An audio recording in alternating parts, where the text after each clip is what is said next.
Okay, I'm going to talk to you about the management of hepatitis in transplant patients after mostly allogeneic stem cell transplants. But first, I'd like to give you a little overview.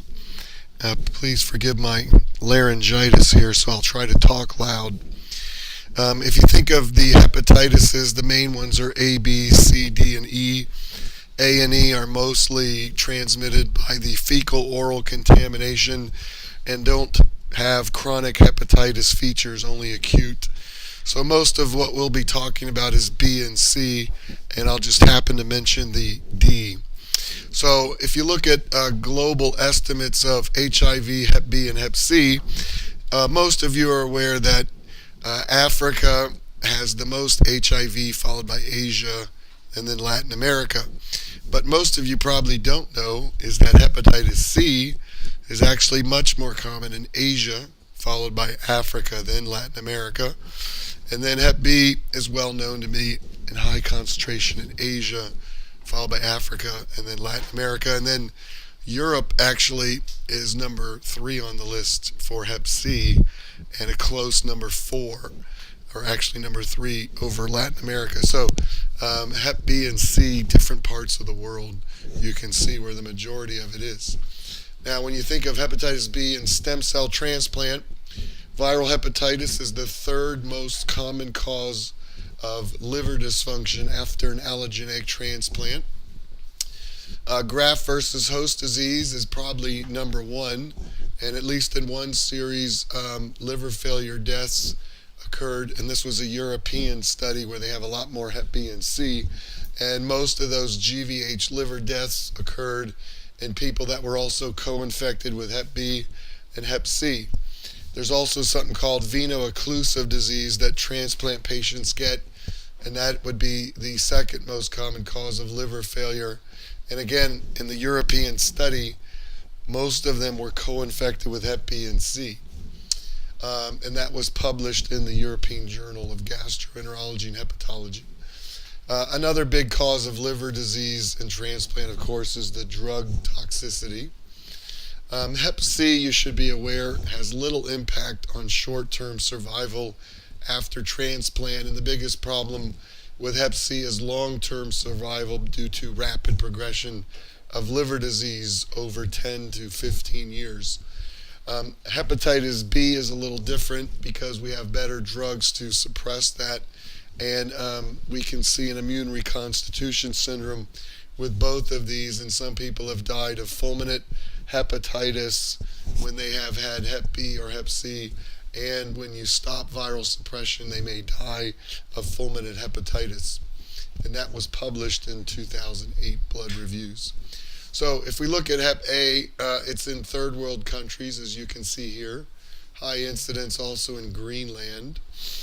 You can see in the United States, hepatitis A has dropped dramatically, and with vaccination of children in high-risk groups, hepatitis A is becoming very rare in the United States. And most of you know the serology is hepatitis A, IgG, and IgM, and acute is IgM, and IgG means you have protective immunity. So if you were to get vaccinated, you would have IgG positive. Now, when we look at hepatitis C, in the United States, there's 4.1 million people infected, which is 1.6%. 230,000 new infections in 1980. 19,000 a year currently. Massive decrease in Hep C over the last 30 years. And partially it was due to the blood transfusions improving and screening it, but also IV drug use has dropped. 18 to 13,000 deaths per year are attributed to Hep C. Chronic Hep C is the most common cause of liver disease in the United States, and the majority of your liver transplants occur for chronic Hep C. The peak prevalence is 40 to 49 years of age. Many of these people used IV drugs, snorted cocaine during their teens and 20s, and now 20 years later is when they're being picked up. And some of the old screens of Hep C, most countries don't even track it, so you don't even know what their rates are. An interesting phenomenon found in Egypt, a very high level of Hep C due to contaminated needles for B12 injections. And so, because of that, there was a big outbreak of Hep C with high concentrations in Egypt and surrounding countries.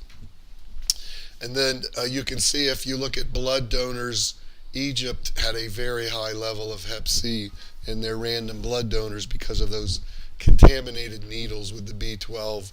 And then Japan also had a high rate. Again, blood donors, you can see Portugal, France, and Japan standing out. If you look globally, lots of Hep C in the areas you can see here. Brazil, Sub-Saharan Africa, Egypt especially, Mongolia, near China, Bolivia. Those are some hot countries. Now, globally, they estimate that 3% of the world is infected with Hep C, which is about over 170 million, with 60 million cases coming from the Western Pacific Rim, over 30 million from Southeast Asia, and these are the rates mentioned in the United States. Now, for Hep C, most of the Hep C is asymptomatic, and you don't turn jaundice. Less than 25% is clinically apparent. Chronic hepatitis develops in about 60 to 80% of patients infected with Hep C, and cirrhosis develops in 20 to 30% over 20 to 30 years, and some will get hepatocellular carcinoma. The annual cost of treating Hep C and management is $5.5 billion, which is what we spend every year on asthma. Of one study looking at 716 IV drug users over less than 1 year, they've only been using less than 1 year, Hep C positive 65%, Hep B 50%, HIV 14, and HTLV 1 to 0.5. So, what's the problem with Hep C and the vaccination development? Well, Hep C has great genetic diversity and has a tendency for rapid mutation, which favors chronic infection and it avoids your immune system. Because of genetic polymorphisms, different people in the world have different alleles, so the CC type clears Hep C about 50 to 50% of the time, compared to the TT allele is 16 to 20%. So genetically, some people clear it better than others. The CC type is more common in European compared with the African ancestry. Children, interestingly, have a low rate of developing chronic infection after exposure, so you don't see a lot of kids infected with Hep C. Now, what are the complications of Hep C? They looked at 131 patients that had Hep C due to a transfusion 22 years later.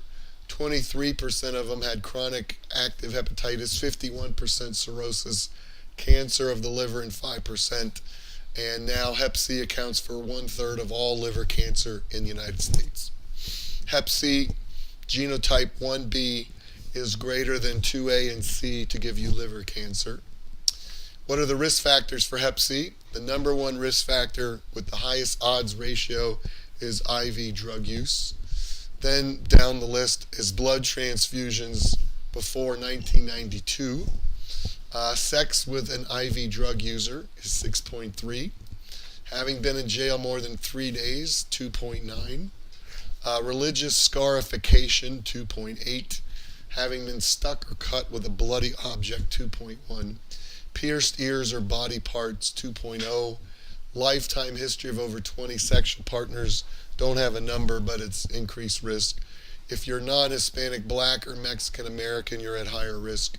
Low family income, males more than females, heavier alcohol intake favors Hep C positive.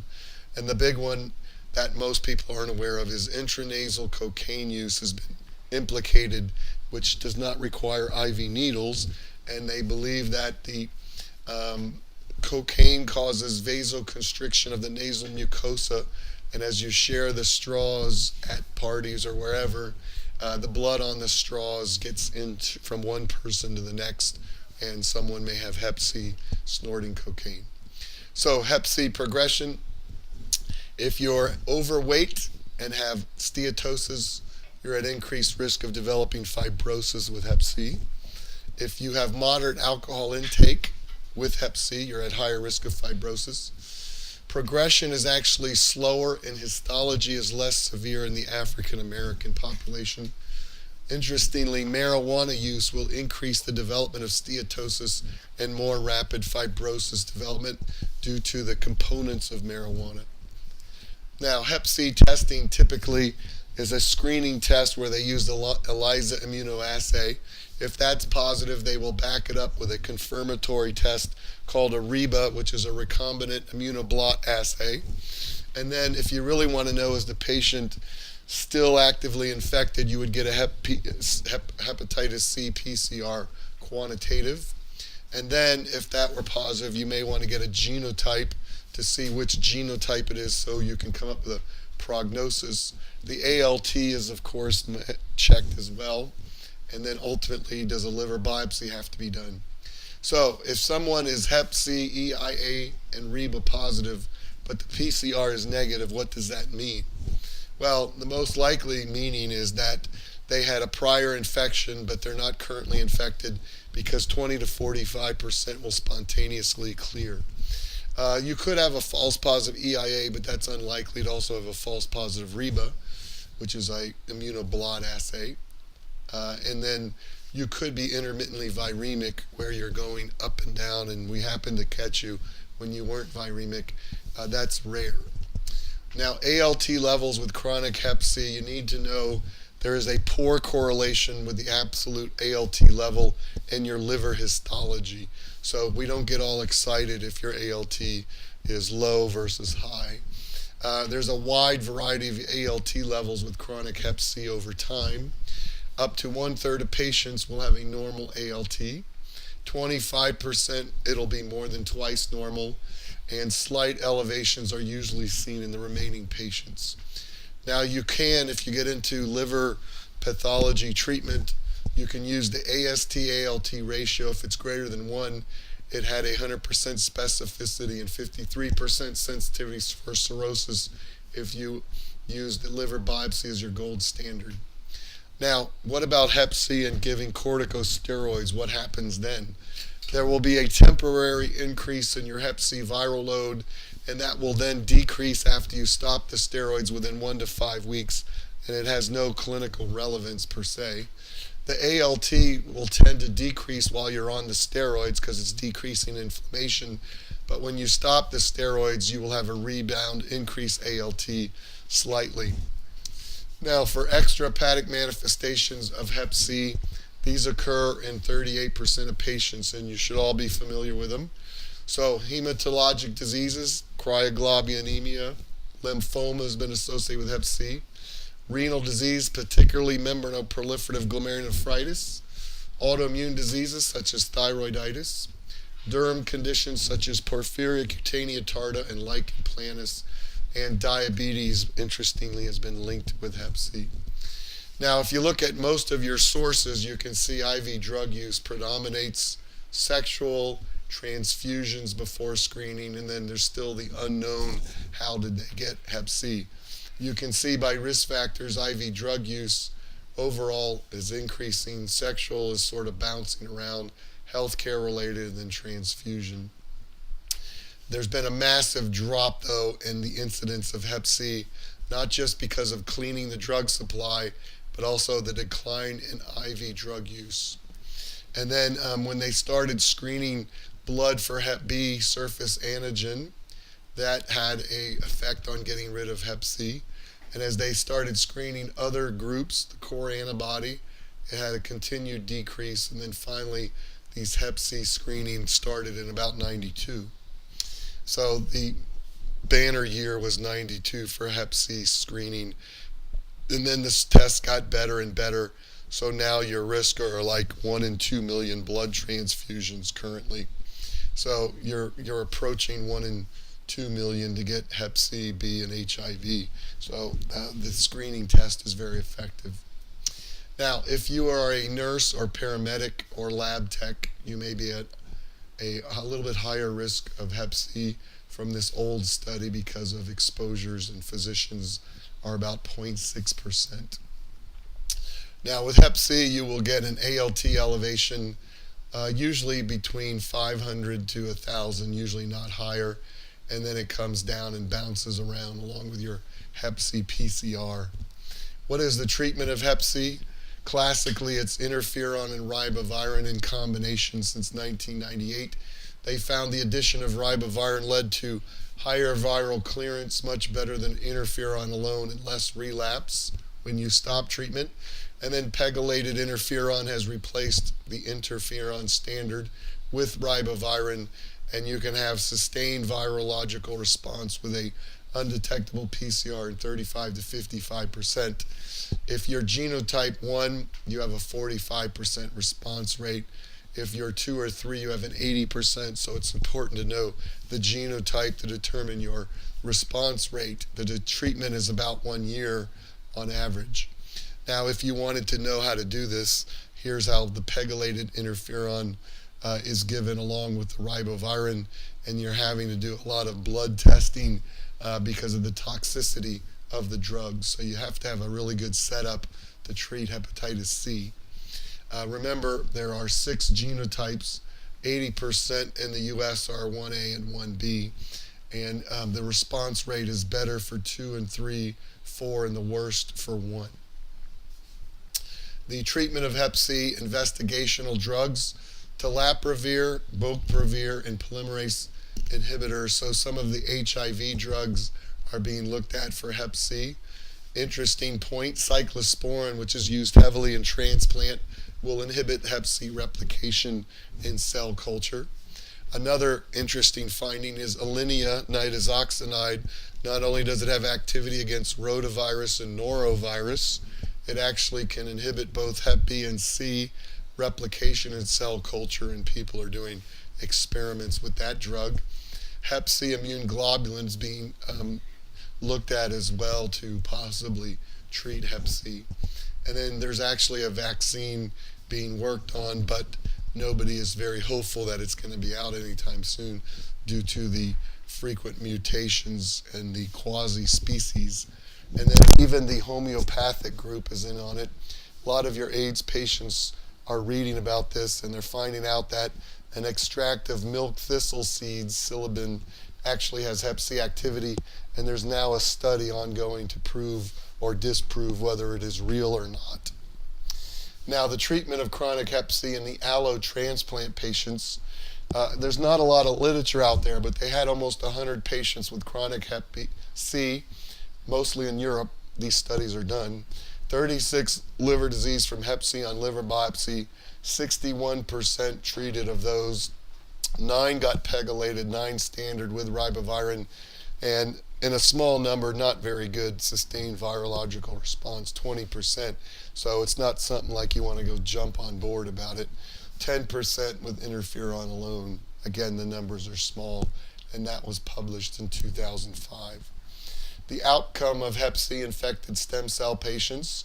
They followed some patients from 73 to 95, almost 100, and they found that 15 developed biopsy-proven cirrhosis, leading to a cumulative incidence of cirrhosis of 11% and 24% at 15 and 20 years respectively. The median time to cirrhosis in transplant patients was 18 years compared to 40 years in the control. So again, the long-term problems with Hep C more likely to go into cirrhosis earlier than non-transplant patients. The risk of cirrhosis in transplant recipients relative to control was significantly higher with a very low p-value. 1/4 of all long-term Hep C surviving transplant patients will progress to cirrhosis. So there's the number from this study. Now, let's go to Hep B next. Hepatitis B, there's 35 million carriers in the world. 1 million die of Hep B-related liver disease. 10 to 20% prevalence in Southeast Asia, China, Pacific Islands, Sub-Saharan Africa, and Eskimos in Alaska. 81% reduction of incidence of acute Hep B in 15 years in the U.S. due to childhood vaccination. The risk of chronic Hep B varies by acquisition. This is extremely important. 90% chance of getting chronic Hep B if you get it from your mother perinatally. 20 to 50% if you get it at the age of 1 to 5 years of age, and less than 5% if you acquire it as an adult. So if you look at chronic Hep B, you can see that the highest incidences are in China, Sub-Saharan Africa, Saudi Arabia, Greenland, Alaska, and Central South America and Southeast Asia. Now, the great milestones for Hep B was coming out with the Hep B surface antigen, the Australian antigen, the core antibody, the PCR, the Lamivudine has activity, and then other drugs, and the goal is global control of Hep B by 2050. Now, if you look at Hep B genotypes, there's 8 different genotypes. A is most predominant in North America, C is in Asia, and B is associated with less active and more slowly progressive disease than is C. What are the risk factors for Hep B? Perinatal, that's a big one. Horizontal child to child, children playing on the playground. We don't really think of that very much. Transfusion. Sexual, heterosexual spread, 39%. Men having sex with men, 24% of your Hep B is accounted by these routes. IV drug use, much less than Hep C, but 16% of U.S. Hep B is IV drug use. And then the big thing is sharing of razors, toothbrushes, acupuncture, tattooing, body piercing. Those are potentially risk factors. It is the most common transmitted blood-borne virus in the healthcare setting. Of course, that might have been 10 or 20 years ago. Hep C might be the problem now. And organ transplant, especially liver, can result in the new transplant patient getting infected. Now, when you look at the serology for hepatitis B, acutely, the antigen goes up, the core antibody comes up, and then the surface antibody comes up. There was a window period here when if you only tested the surface antigen antibody, you would miss some cases. So the core antibody covers your window period, and the E antigen is more likely to progress to cirrhosis, and you're much more infectious if you have the E antigen. For chronic Hep B, you typically don't have a surface antibody. You have the surface antigen, maybe the E antigen, the PCR positive, and the core antibody positive, typically. Okay? And this is sort of showing you the same thing. No surface antibody, core antibody, surface antigen, E antigen positive.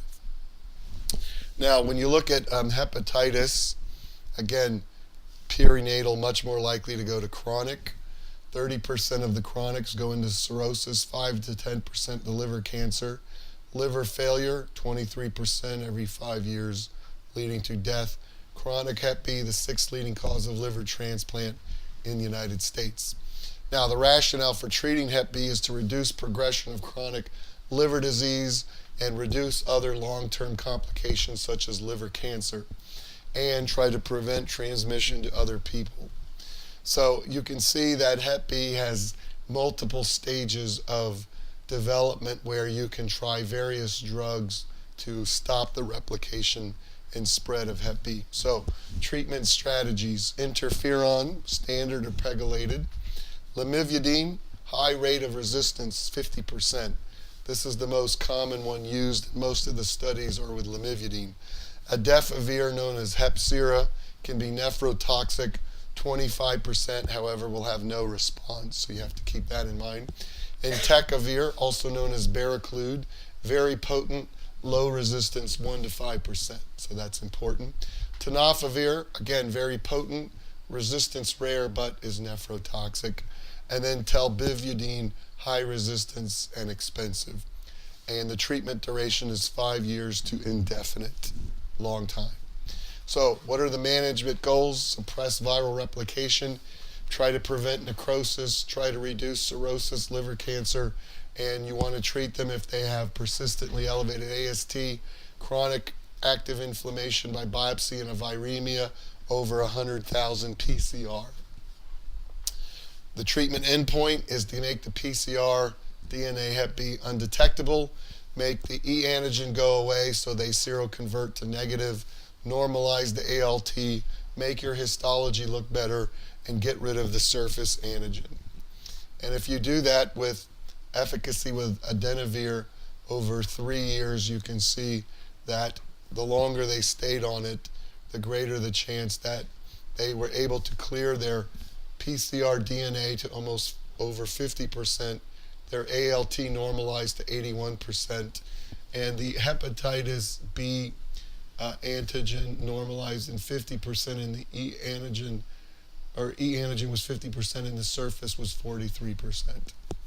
So E antigen loss in different patients spontaneously, you could see the percentage versus interferon lamivudine, whether you were Asian or Caucasian. The E antigen loss in different patient groups over 12 months with different drugs. Now, if you compared Entecavir with lamivudine for treatment for chronic Hep B, 715 patients, they got either Entecavir or lamivudine, and they found that 21% versus 18% E antigen seroconverted within 1 year. Log decrease much higher with the Entecavir. The suppression of the DNA to undetectable and normalizing ALT was higher with the Entecavir, but wasn't that statistically significant. The big one was, though, the Hep B DNA was significantly more likely to be undetectable with Entecavir than with lamivudine, and that was published in New England Journal in 2006. They also found that Entecavir is more potent than Adefovir in a study recently in 2009. So what are we going to do about Hep B in transplant patients? Lamivudine prophylaxis has been published way back in 2002 and 3 for preventing reactivation following chemotherapy. Surface antigen negative core antibody positives may reactivate, and they can be successfully treated with lamivudine to prevent reactivation.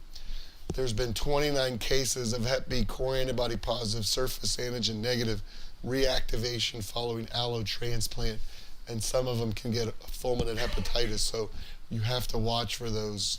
Fatal Hep B reactivation after lamivudine withdrawal, a case was published in 2006. Now, Hep B, Hep C in transplant patients, if you look at a series of 33 Bs and 57 C, 36 allos, 54 autos. This was fairly recent, 96-2000, Italian centers. 3% Hep B died and 8% with Hep C died, not statistically significant. 7% allo died, 5% auto, not significant. 16% of Hep B and 100% of Hep C reactivation following their allo, and 66% of autos versus 81 of allos reactivated, not statistically significant. So that's one article, hard to know what to make of it, but that was in Bone Marrow 2003. Now, for hepatitis D, real quickly, you have to have the surface antigen for D to survive, and co-infection can give you more severe acute disease, and superinfection develops into severe chronic liver disease.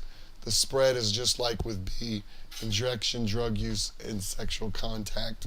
High rates of D in different parts of the world, but most places don't really know how much D they have. You can see hepatitis E is mostly in the Equator countries, and E is just like A, where you follow the hepatitis E, IgG, IgM with ALT elevation, and there's no chronic hepatitis E. You do need to know that pregnant women have a high mortality with Hep E, and just like with A, the older you are, the worse your disease is. And again, it's contaminated oral fecal transmission, not really person to person. So remember, A and E are sort of linked together. B and C are the majority, and D has to always have B to exist. Now, for hepatitis G, you should be aware of Hep G. It's also called GB virus C. This is an RNA flavivirus similar to Hep C. Nobody really has correlated it with clinical illness. They have found it causes ALT increases in some blood donors. It's common in post-transplant hepatitis, co-infection with HIV. This was a big publication that showed you were less likely to progress your HIV So being infected with Hep G was a good thing because you were less likely to progress your HIV, but that has since been controversial. There's also a transfusion transmitted virus. That's a DNA virus. There's not really a good way to detect it, but there's other viruses out there besides A through E, so you need to be aware of that. Now, fulminant hepatitis after transplant has occurred with adenovirus. So if someone has fulminant liver failure after a transplant, here's what you should think of.